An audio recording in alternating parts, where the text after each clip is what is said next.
Welcome to another video. Today we are going to be looking at how to solve linear equations when we have variables on both sides.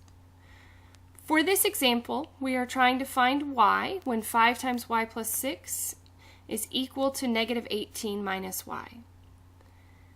The first step when you are trying to solve an equation and you have variables on both sides is to get the variable on the same side.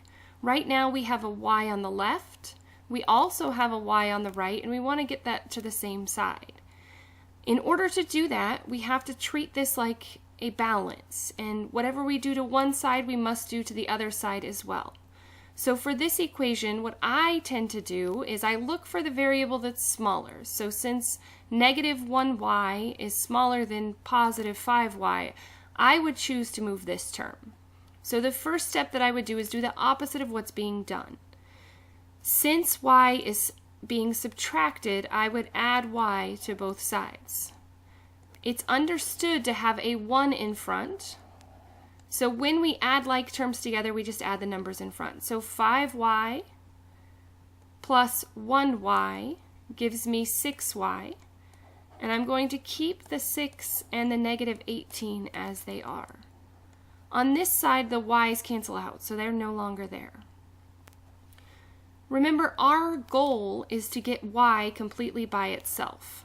So right now that we have the variable just on one side, we want to make sure that that variable is completely by itself.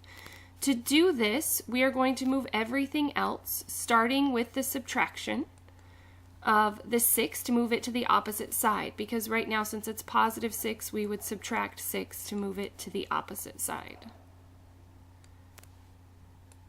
We would then again combine like terms. These 6's cancel out, and we are left with 6y equals negative 24.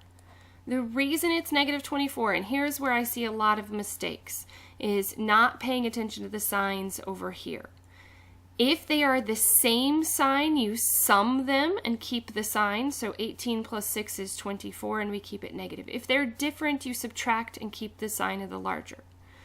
Okay, as you can see, y is still not completely by itself. We still want this value right here completely by itself. So now we have to do a different operation. Since the opposite of multiplying by 6 is dividing by 6, we would divide both sides by 6, and we end up with y equals negative 4. We now have y by itself, and we have an answer for what it would be. You always want to check your work to make sure that it makes sense in the original problem.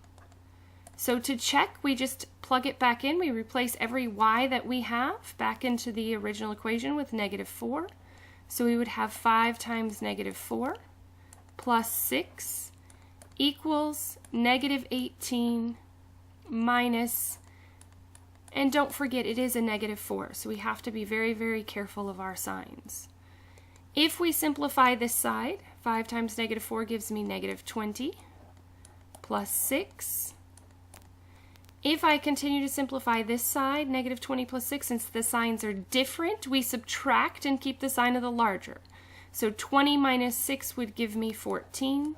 Since the 20 has a larger value or larger distance from 0, we would put a negative in front of it. And then we would check the other side. Remember, on this side, because we have a double negative, since I'm subtracting a negative, I'm really adding the opposite.